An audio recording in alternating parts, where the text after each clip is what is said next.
Bank వాళ్ళు పేదోడికి 100 rules పెడితే ఉన్నోడు ఎగ్గొట్టిన దిక్కు దివానం ఉండదు.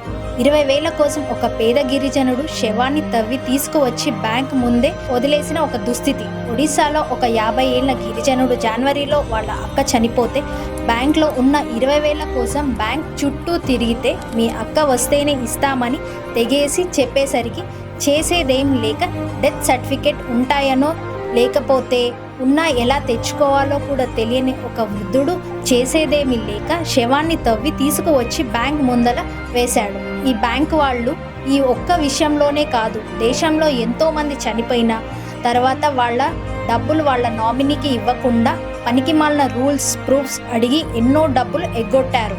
ఉన్నోడు ఎగ్గొట్టినా ఏం చేయలేని ఈ బ్యాంకులు లేనోడికి మాత్రం కనీసం రెస్పెక్ట్ కూడా ఇవ్వకుండా చూడటం ఒక సిగ్గుచేటు, అవమానకరం. దీని గురించి ఏమంటారో కామెంట్స్ రూపంలో చెప్పండి.